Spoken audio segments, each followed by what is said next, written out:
Emergency વોર્ડમાં રાખવા vital છે ને નોન રેકોર્ડેબલ. તો હું એને કહેવા ગઈ કે આ નોન રેકોર્ડેબલ વાઇટલ્સ તમે ઇમરજન્સી વોર્ડમાં તો મોકલો. તો મને કહે કે તને શું ખબર પડે છે ને મેં એવું કર્યું અને મેં વિડીયો શું કીધું? મોટેથી બોલ. એવું કર્યું એણે. તને કીધું? હા. અને પછી ફાઇલ છે ને મારી આવી તો મારા હાથમાં ફોન હતો તો ફાઇલ આમ કરીને મને મારી મારો ફોન ઉડીને પડ્યો છે. સીસીટીવીમાં રેકોર્ડેડ છે. સીસીટીવી રેકોર્ડિંગ છે ને?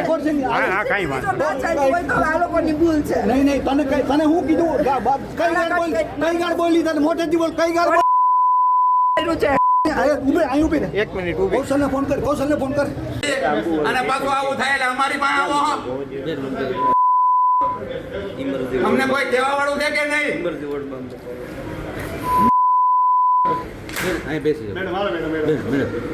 બોલવા દો એમને બોલવા દો.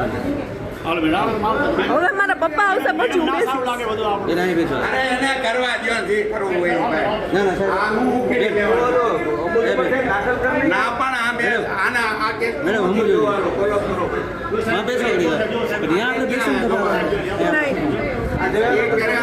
કેવું હોય તો એને કયો. અરે બસ તમે એક બાજુ જાઓ એને શૂટિંગ કરવા દો.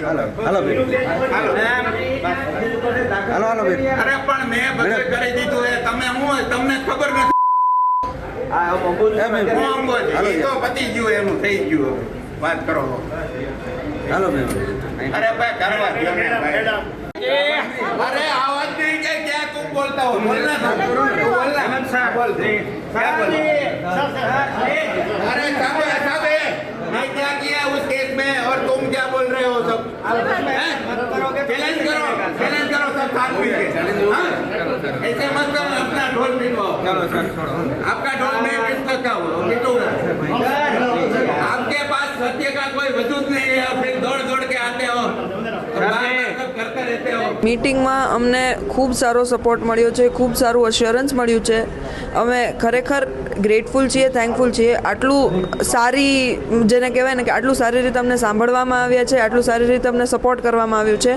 Medical superintendent madam, dean sir, દરેક ડિપાર્ટમેન્ટના HODs, HOUs, એવરીવન બરાબર બધાનો ખૂબ સપોર્ટ હતો. બધાએ એકદમ પોઝિટિવ વેમાં અમને સપોર્ટ કર્યો છે કે નહીં આ વખતે સાહેબ વિરુદ્ધ જે બી કાર્યવાહી થશે એ અમારા ફેવરમાં કંઈક તો થશે જ બરાબર. અને આ ઉપરાંત અત્યારે સાહેબને જ્યાં સુધી ઓફિશિયલ ઓર્ડર નથી આવતો, જ્યાં સુધી કોઈ ઓફિશિયલ એમના વિરુદ્ધ કાર્યવાહી નહીં થતી ત્યાં સુધી ફરજ બજાવવા અથવા તો જેને કહેવાય કે સાહેબ અમારી ત્યાં ડ્યુટીમાં કે ક્યાંય અમને દેખાશે નહીં.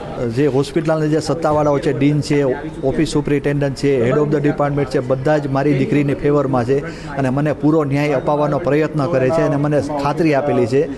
ઇવન જે આરોગ્ય મંત્રી છે પ્રફુલભાઈ પાનસેરિયા એને પણ મારી દીકરીને ખાતરી આપેલી છે કે આજે 6 વાગ્યા પહેલાં તમને ન્યાય મળી જશે. આજે 6 વાગ્યા પહેલાં સસ્પેન્શન હોય સર, એ ડ્યુટીમાં ન જોવા જોઈએ. જે વ્યક્તિ જે એની દીકરી ઉપર હાથ ઉપાડી લે, દીકરી જેવડી છોકરી ઉપર હાથ ઉપાડી લે એ ડ્યુટી પર ન જોવા જોઈએ, સસ્પેન્શન હોવા જોઈએ. આજરોજ ડીન સર અને સુપ્રિન્ટેન્ડન્ટ મેડમની અધ્યક્ષતામાં જે રેસિડન્ટ અને તબીબ અધિકારી વચ્ચે જે બનાવ બન્યો છે એમના ગહન ચર્ચા થઈ છે.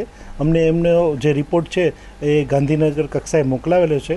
ત્યાંથી આગળની કાર્યવાહી માટે ભલામણ પણ કરેલી છે અને ત્યાંથી રિપોર્ટ આવીએ અમે આગળની જાણ કરી શકીએ. પરિવારજનોને અમે જે આખી એમને બનાવ હતો એમને બનાવ જણાવેલો છે અને અમે એમને અમારા તરફથી ગેરંટી આપેલી છે કે ભાઈ આ બાબતે અમે કોઈ પણ પગલાં લેવામાં પાછા નહીં પડી અને અમે જે કાંઈ અમારાથી બેસ્ટ થઈ શકતું હશે એવું અમે કરશું. એમને ડ્યુટી પર અત્યારે રાખેલા નથી. એમને લેખિત જાણ પણ કરેલી છે કે આપને ડ્યુટી ઉપર આવવાનું રહેશે નહીં. મેં વિડીયો જોયો છે, મને મીડિયાના માધ્યમ દ્વારા જ ખ્યાલ આવ્યો છે.